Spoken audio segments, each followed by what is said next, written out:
मराठा योद्धा मनोज जरांगे पाटील यांच्या नेतृत्वाखाली बीडमध्ये मराठा आरक्षण जनजागृती आणि शांतता रॅलीचं आयोजन करण्यात आलं आहे। बीड शहरातील डॉक्टर बाबासाहेब आंबेडकर पुतळ्यापासून ही रॅली निघणार आहे। मात्र या ठिकाणी आता पाहू शकता ज्या ठिकाणी या रॅलीचा समारोप होणार आहे त्या छत्रपती शिवाजी महाराज चौकामध्ये भव्य अशी जय्यत अशी तयारी करण्यात आलेली आहे। विशेष म्हणजे मोठमोठे बॅनर्स फ्लेक्स या ठिकाणी लावण्यात आलेले। तर मनोज जरांगे पाटील यांचं बीड नगरीत खूप खूप स्वागत अशा आशयाचे मजकुराचे बॅनर देखील लावण्यात आले। तर आयोजक आहेत मराठा समन्वयक आहेत आपल्यासोबत। काय सांगाल, काही तासांमध्ये या ठिकाणी रॅलीला सुरुवात होणार आहे, जरांगे पाटील देखील येणार आहेत। रॅलीला परवानगी आहे का, नेमकी तयारी कशी आहे, काय सांगाल एकूणच?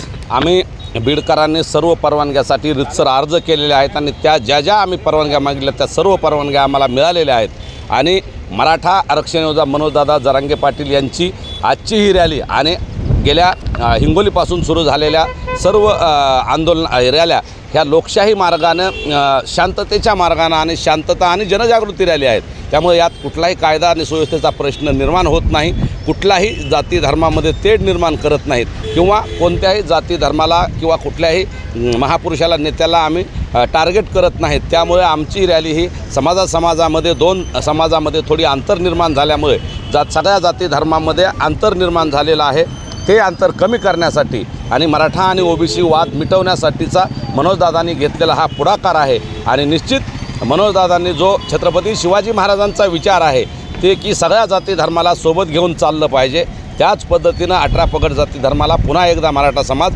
आपला भाऊ म्हणून सोबत घेत आहे। आणि त्या दृष्टीने आजची रॅली ही इथं संपन्न होत आहे।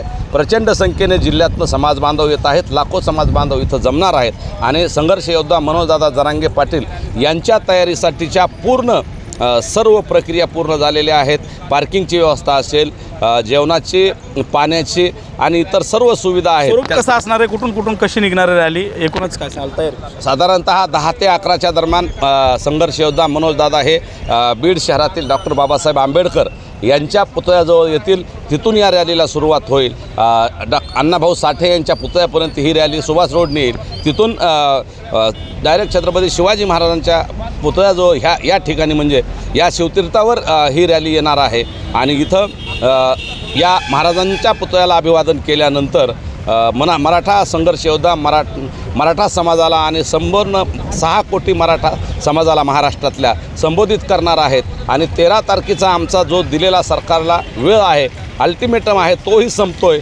त्या दृष्टीनं 13 तारखेच्या पुढं काय दिशा असली पाहिजे याचं सुतोवाच आणि याची दिशा आमच्या आंदोलनाची कशी असेल याबाबतही आम्हा बीडकरांना आणि समस्त मराठ्यांना, महाराष्ट्रातल्या मराठ्यांना उत्सुकता लागून राहिलेली आहे की दादा काय बोलतील आणि निश्चितपणे दादा आम्हाला पुढची दिशा कशी असावी याबद्दल या आजच्या रॅलीमधून संबोधित करतील। काय सांगाल, एक मराठा समन्वयक म्हणून, आंदोलक म्हणून काय भावना? गेल्या 10 महिन्यापासून मराठा योद्धा मनोज जरांगे पाटील आंदोलन करत आहेत, परंतु सरकार कुठेही लक्ष द्यायला तयार नाही।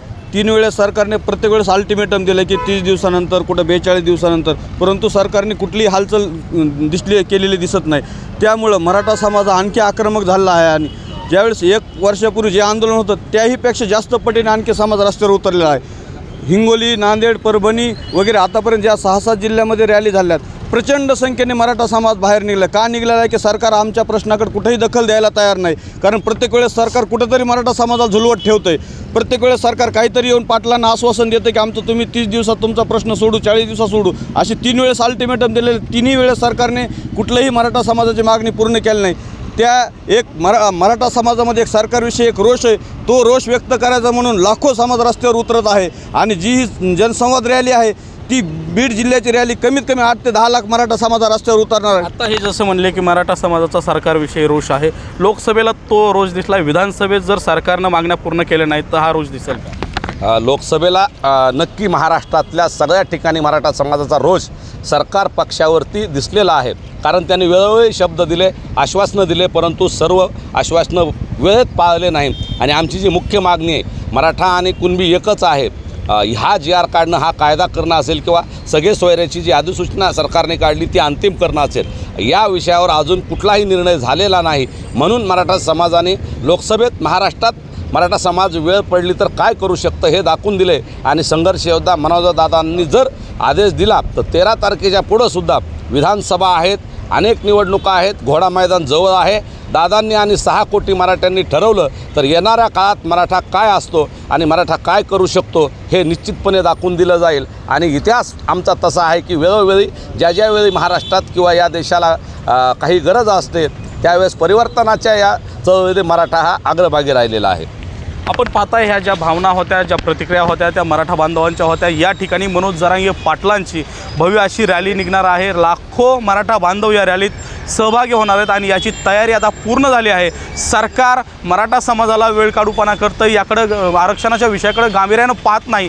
सरकारला 13 तारखेचा अल्टिमेटम दिला आहे। जर 13 तारखेला हा जो विषय आहे तो निकाली काढला नाही, आरक्षणाचा मुद्दा यावरती तोडगा काढला नाही तर सरकारला येणाऱ्या विधानसभेत देखील याचे पडसाद पाहायला मिळतील, याचा फटका जो आहे तो देखील पाहायला मिळेल असा देखील इशारा या ठिकाणी जे मराठा समन्वयक आहेत त्यांनी दिला। विशेष म्हणजे या ठिकाणी जी रॅली होते, जे अभिवादन सभा होते याची देखील जी परवानगी आहे ती पोलीस प्रशासनाकडून मिळालेली आहे असं देखील समन्वयकांनी सांगितले। त्यामुळे आता या स्टेजवरून आणि या ठिकाणाहून या बीडमधून मनोज जरांगे पाटील नेमकं काय बोलणार याकडे सर्वांचं लक्ष लागलं आहे। विनोद जिरे, साम टीव्ही, बीड। देश विदेशातील प्रत्येक घडामोडींचे लाईव्ह अपडेट मिळवण्यासाठी आता साम टीव्हीच्या सर्व सोशल मीडिया प्लॅटफॉर्मला लाईक, फॉलो आणि सबस्क्राईब करा। तसंच सर्व नोटिफिकेशनसाठी बेल आयकॉन प्रेस करायला विसरू नका।